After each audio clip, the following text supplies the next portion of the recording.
Welcome back to By Any Means Necessary on Radio Sputnik here in Washington, D.C. I'm your host, Eugene Puryear, here with Sean Black. And as always, we're your guide to connecting the political, social, and economic movements shaping. And we are back here turning our attention to the island of Haiti, and we are very happy to be joined for this conversation by Kim Ives, who's the editor of the English section of Haiti Liberté. Kim, thank you so much for being back with us here on the show. Thanks a lot, Eugene. Now, Kim, Haitian President Jovenel Moïse has replaced the Haitian National Police Chief, Michel Ange Gédéon, with his former number 2 man, Normil Rameau. And I believe this comes within the context of some tension between Gédéon and Moïse. So I was wondering if you could sort of begin by telling us why it's relevant for the police chief to be replaced in this way, and what the connection is here to the broader political situation in Haiti. Well, Michel-Ange Gédéon was at odds, really, with Moïse over a lot of the demands Moïse was making on him to use the police more aggressively, not just against protesters and demonstrators who have been in the streets speaking out against the corruption in Haiti, which has reached new heights under Jovenel Moïse, but also with just attacks on his political opponents. And Gédéon himself was trying to be some kind of professional, we could say, trying not to get caught up in the political struggle in Haiti. But this became the reason for his downfall, really. When his term was up on August 23rd, Jovenel Moïse basically chose the number 2, a fellow called Normil Rameau, who appears to be somewhat of the same sort of quote-unquote professional policeman. And we'll see. He's just an interim chief at this point. But we, have been watching closely the struggle between Gédéon and Moïse. And so his dismissal or his non-renewal is not really a huge surprise. Yeah, and Kim, we had you on the show, I believe, a little earlier this year, talking about a pretty wild situation, honestly, in terms of mercenaries, some of them from the U.S. In Haiti, basically trying to help with the theft of millions of dollars from the Haitian bank. And so when we talk about the struggle between Gédéon and Moïse, how was that dynamic sort of caught up in that mercenary affair? Well, I thought that was really one of the most telling episodes of it, and one that, since we were down there covering that closely, got to see sort of firsthand that the president put huge pressure on Gédéon to release these mercenaries simply through the pressure of his officials. And these 7 mercenaries, again, and you can read about this on the Haiti Liberté website in the article about Gédéon's dismissal, and also in the piece we did back in March with the Intercept on the arrest of these 7 mercenaries. Jovenel had his people call Gédéon and basically browbeat him, trying to have him just release these 7 guys. And Gédéon refused, to his credit. And he said he can't do that. He said that has to be done through the state prosecutor's office, through a judge. And so it was really quite a standoff between them. They ended up doing an end run around Gédéon, going to the chief of the police station where they were held, and they were yanked out of there. So it goes to show that in that sort of chaotic situation in Haiti, it's fairly easy to undermine even a police chief who did not sign off on these guys being whisked out of the country via the U.S. Embassy's direct appeal to the head of the police station where the 7 mercenaries were being held. Yeah, and Kim, I'm wondering how much of this is sort of caught up in general institutional issues with the Haitian National Police.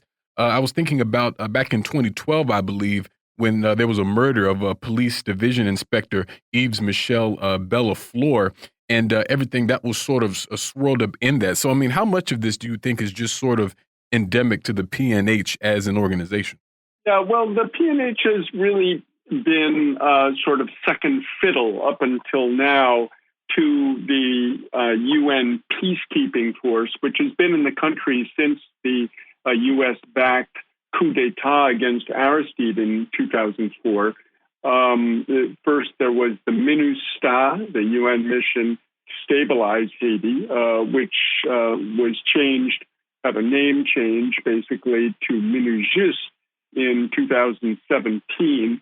It went from being about somewhere between 10 to 20,000 soldiers to being about 1,500 policemen and women. And now that force is going to be retired finally in October of this year, October 15th. The MINUJUST will come to an end. And so for the first time in 15 years, Haiti will finally have its own police force in charge. So a lot of this struggle in the police force has been really around the fact that it will be the principal armed force in the country, as the Constitution demands.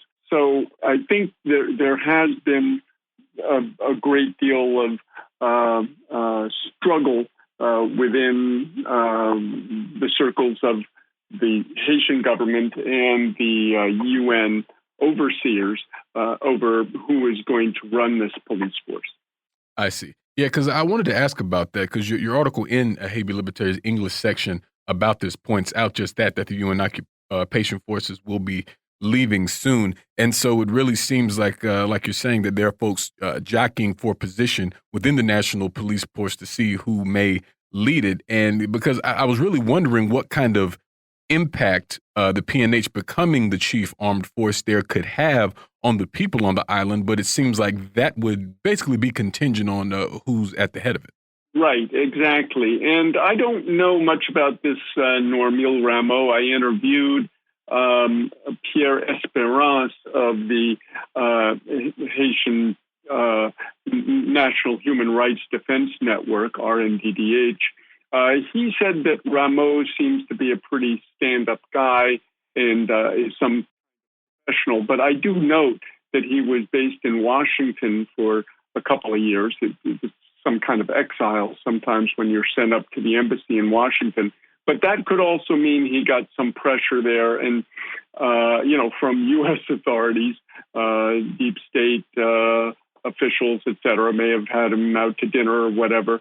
So it's hard to know exactly. Generally, the U.S. has always gone for whoever is the chief of the army or chief of the police in Haiti, since the army is still fledgling. So we'll have to watch closely what happens with Rameau in the next couple of weeks and months. Definitely. And a little earlier, you mentioned the protests, the mass demonstrations in the streets in Haiti calling for the ouster of Jovenel Moïse. And just recently, Moïse gave an interview to the Associated Press saying that he would respect the findings of an ongoing corruption investigation into him. This is, involving companies belonging to Jovenel Moïse that are accused of stealing millions of dollars of the Petrocaribe money made available by the Venezuelan government. But even though he intends to respect the findings, according to him, he fully intends to serve out the remainder of his term. And so basically, Jovenel saying that even if he's found compliant in this theft, that he still will not resign. And so it really just seems that Moïse isn't willing to budge, to say the very least here, despite everything swirling around him. Right. Well, you have to realize that his being president is kind of his principal umbrella from being charged. He has immunity as the president, but once he isn't president, he can be arrested in a heartbeat. The situation is very grave, though, and I think even the U.S. Embassy and State Department is probably wringing their hands about the situation. Inflation is at 20%. You have a $400 million budget deficit. This is in a country with a GDP of $9.6 billion last year. I mean, look at the gourd, the Haitian national currency. It's now at almost 100 to a dollar. As comparison, in 1986, when basically the gourd was cut from the dollar, it was 5 gourds to a dollar. And we don't even have a 2019-2020 budget, which the 2018-2019 budget is about to end. There's been no government since March 18th, when the government of Saint was removed by Jovenel Moïse's allies in the parliament. And you're supposed to have 1/3 of the Senate supposed to be elected on October 28th. There's no election in sight. And this is kind of setting it up for January 2020, where the parliament will expire completely, and at which point Jovenel Moïse will be ruling by decree. So he may be looking to get to that point in January 2020, where essentially he'll have free reign. But it's becoming so clear. I mean, this report in May 31st of 2019 by Haiti's Superior Court of Auditors and Administrative Disputes, the CSCCA, essentially found that Moïse double-dipped. He had 2 companies got a contract to fix the same stretch of road, which they never fixed. They got about $1.6 million, and they didn't do anything with it. And so, and even worse than that, they were given money. They were advanced money, even before they had signed a contract, even before a bid was made on the contract. They were given $360,000. So he's really been caught with his hand, as they say, in the cookie jar, and so he's keeps saying, "Oh yes, I'm going to abide by whatever the court rules," but he's going to stay president, so he can't be arrested on the basis of what they find. Yeah, and what this all makes me wonder, Kim, when you describe the conditions and how things are becoming even more sharp in terms of what's happening in Haiti. I mean, do you foresee that the U.S. government continues its support of Moïse? Do you think that perhaps there's a thought in some elements that it may be best to somehow remove him if it means a sort of forestalling outright insurrection? Or how do you see sort of the relationship between Moïse and Washington playing out in the near future here? The problem is they're happy that Moïse can now be used against the government of Venezuela. They're in the OAS. They're voting to say that Nicolas Maduro is not the genuine president of Venezuela. So they've been pleased with that. That's been since January of the year. But the hand-wringing is definitely reaching points of alarm. I'm sure there's some working groups sitting somewhere thinking, who can we get to replace Moïse, and how can we do it without losing control of the situation? Because the revolutionary pressure from below is so great. The opposition parties have been meeting. They just had a meeting this past week out in the area called Papai on the Central Plateau, where all the different opposition groups got together and sat down. The thing kind of broke down in squabbling because one group didn't want to accept the other group's formulations. But there is tremendous pressure, and any change of horses that would happen at this time risks a revolutionary upsurge, which might pop through the cracks, as it were. So, yes, I think the U.S. is definitely worried that the thing could get out of control, especially since Jovenel Moïse is not, it already is out of control. He's not controlling anything. The country is practically